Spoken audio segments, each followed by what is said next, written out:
Thank you very much, Mr. President. We all are fully immersed in the so-called Internet of Things. Computers, phones, vehicles, TVs, and even refrigerators and toasters are now connected to the Internet. The benefits of our connected universe are potentially very significant.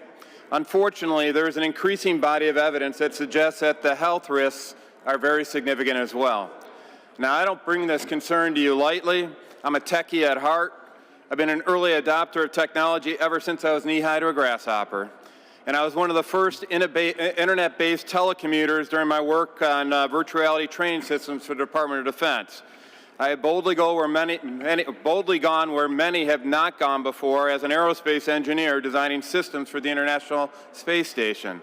In other words, it would be extremely difficult for anyone to make the case that I'm an advocate of returning to the days when we bang rocks together to make fire.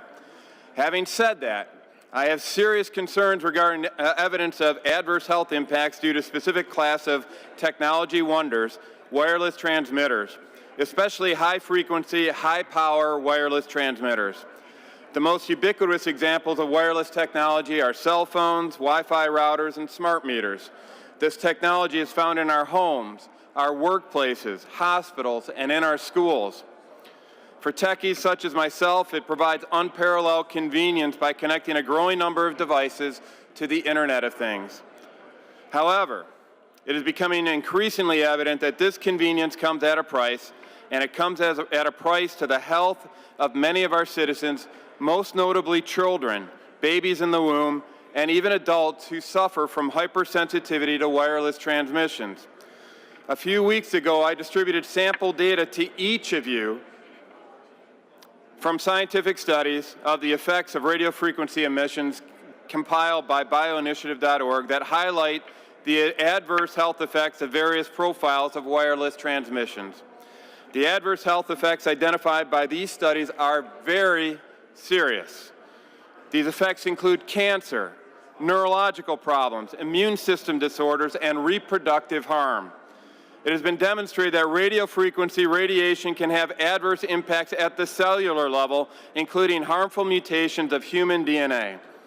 Most alarming of all is that children are most vulnerable to these adverse impacts, including children in the womb of pregnant mothers.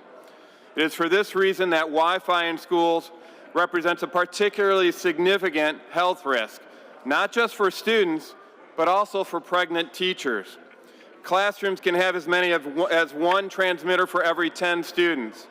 Countries such as France and Israel have responded to these health concerns by passing laws restricting the use of Wi-Fi in schools. Yesterday, this body passed a suite of bills designed to protect Michigan's children.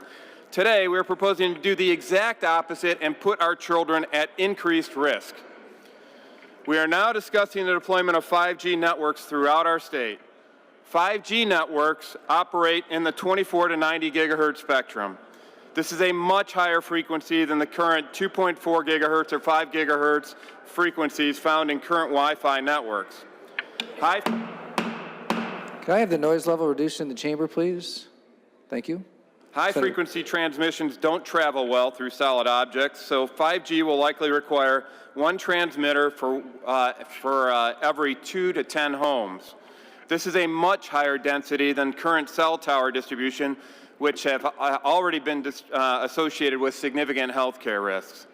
This legislation makes matters worse. Under these bills, local units of governments are prohibited from enacting ordinances that would provide safe havens for citizens with sensitivity to high-frequency radio frequency emissions. In the wake of the 1996 Federal Telecom Act, the FCC, not the Center for Disease Control, is responsible for regulating human exposure standards. The FCC has established maximum power density thresholds for radio frequency emissions in the 24 to 90 gigahertz spectrum of 5G networks as 5 milliwatts per square centimeter.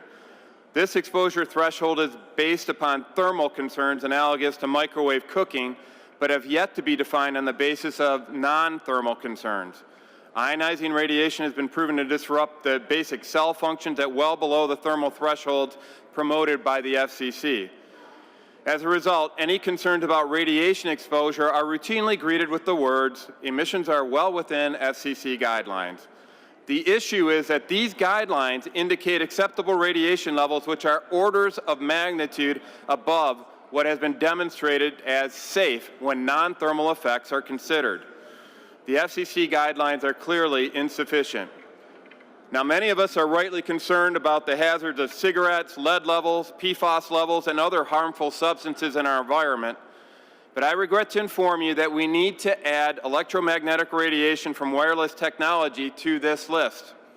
In light of the policy initiatives before our body and our representatives in D.C. that would put our current wireless infrastructure on steroids, it is critically important that we evaluate the non-thermal health impacts of this technology before we invest billions of dollars on these systems. Article 4, Section 51 of the Michigan Constitution states that the public health and general welfare of the people of the state are hereby declared to be matters of primary public concern. The legislature shall pass suitable laws for protection and promotion of public health. Despite the convenience and the enormous economic growth potential associated with the Internet of Things, our primary concern as legislators is not convenience nor economic growth. As much as I love technology, per our Michigan Constitution, the public health and general welfare of the people of the state are supposed to be our primary concern. In this light, we need to proceed with caution before we fully immerse our citizens in the Internet of Things. I urge my colleagues to vote no on Senate Bills 637 and 894, and I'd like my remarks added to the journal, please.